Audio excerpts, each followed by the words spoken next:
From moon phases to erosion and even dissolving salt, science shows up in everyday life, and it'll definitely show up in the AEPA.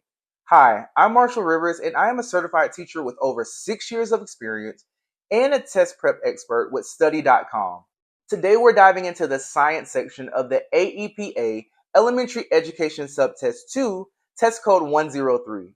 We'll specifically focus on the fundamental concepts in physical, earth, and space sciences, and how to break down these topics so you can answer confidently on test day. Let's look at what this part of the exam covers and how you can master it. This competency asks you essential science concepts that show up in elementary classrooms, including changes in matter, forces in nature, planetary systems, and light behavior. You'll be expected to differentiate between physical and chemical sciences, understand natural earth processes like erosion, and explain phenomena such as moon phases and light behavior. Recognize basic energy and matter principles. Tips for success: look for key science vocabulary like erosion or synchronous rotation. Use context clues to eliminate answers that sound scientific but don't match the question.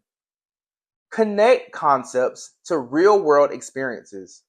What would a child observe in a classroom or nature?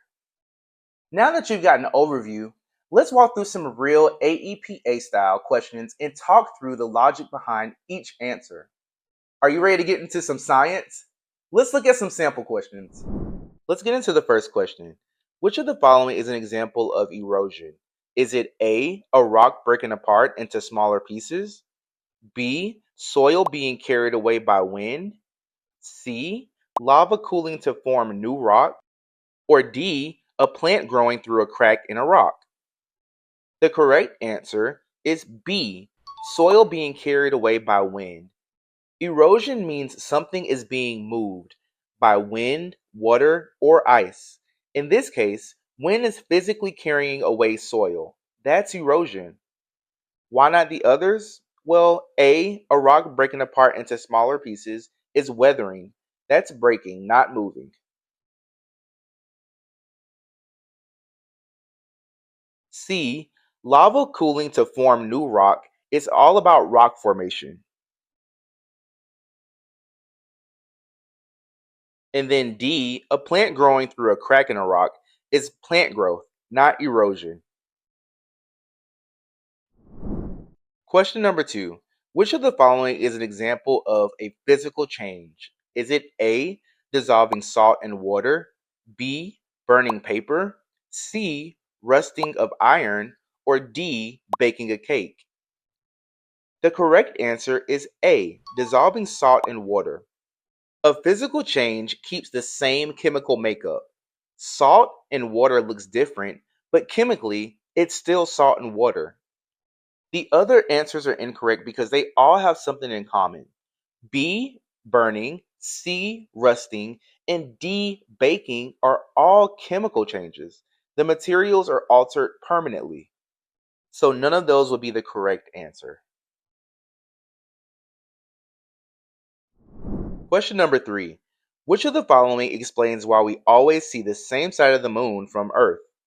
A, the moon does not rotate on its axis.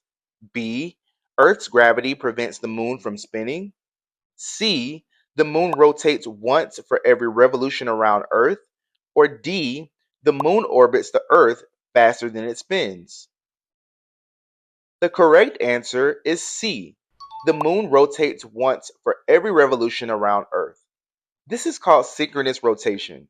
The moon spins at the same speed it orbits, so we only ever see one side from the Earth.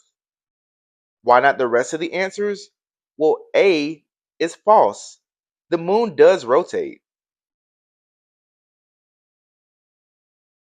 B, Earth's gravity prevents the moon from spinning, is a common misconception. And then D, the moon orbits the Earth faster than it spins, is inaccurate. Orbital speed isn't the reason at all. Last question. In a classroom experiment, students use a flashlight and a piece of paper with a small hole to project light onto a wall. What principle are they observing? A. Light bends around obstacles.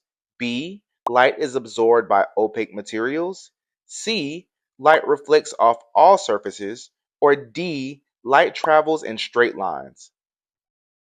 The correct answer is D. Light travels in straight lines. That focus beam shows how light travels in straight lines, not bending or scattering unless something interferes. Why aren't the other options correct? Well, A, light bending around obstacles is a diffraction. That's not shown here in this question. In both B, light is absorbed by opaque materials, and C, light reflects off all surfaces, describe other light properties not demonstrated in this setup. Great job! If you feel like these science questions were a little tricky at first, you are not alone. But with a little practice, you'll be able to tackle anything the AEPA throws at you. For more review, head over to our AEPA Elementary Education Subtest 2 103 playlist. And for full-length exams, detailed breakdowns, and personalized prep tools, check out study.com, where 92% of our users pass their certification exams. Don't forget to like, subscribe, and drop your questions or success stories in the comments. I'm here to help you succeed. Thank you so much for watching, and happy studying, everyone.